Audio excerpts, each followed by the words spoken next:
to build a strong and ever-growing church. Jeremiah chapter 3 and verse 15 and 16. And I will give you pastors after my own heart, who shall feed you with wisdom and knowledge. And it shall come to pass when ye be multiplied and increased in the land. Feeding the flock with wisdom and knowledge is what engenders supernatural multiplication. Simple. I mean life applicable teachings. I mean people living every service knowing what next to do about their life. I was asking the Lord, why is this church not growing? 1984. Because I can't cope with nothing that's not working. I said, why is this church not growing? And I said, humorously, if this church will be growing like this, when I'll be 100 years old, it will only be 1,000 people. The Lord opened my eyes and I saw a layer of thick darkness over the roof of the church. And I said, what, God, what's this?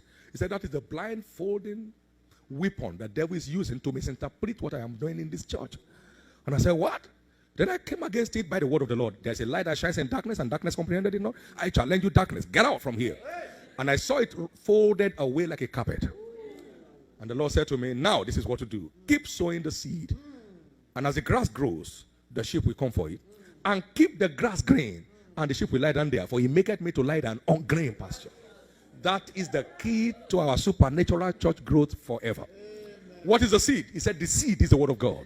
So keep pumping the word. And as the grass grows, the sheep will come for it. And keep the grass green. Come out fresh.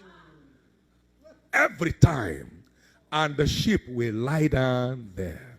For he makes me to lie down on green pastures. If there are gates of hell, therefore, you can't build a great church without great prayers. Every great church in history, all through history, every great ministry has a strong foundation in prayer. Jesus said, this kind get not out but by prayers and by fasting. They called a young man and they said, your brother is dead in a motor accident and was in the morgue. So he called the sister. He said, my brother cannot die. Bring him out of the morgue. After 2 days, brought him out of the morgue. The breath of life came, and that was it. Why? Because of the strength of the Lord in the lives of the people. Somebody asked me yesterday somewhere when I was in Chicago, he said, why don't we see the dead raised in America? I said, it takes great faith to raise the dead. Not this psychological faith we are using about. It takes strong faith from a solid spiritual man. It's not people having fun all over town. Today you hardly can differentiate between born again and not born again. Church has been reduced to a mere society.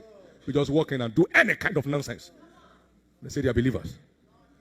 When we give our life to Christ, when you say somebody is a Christian, you can tell.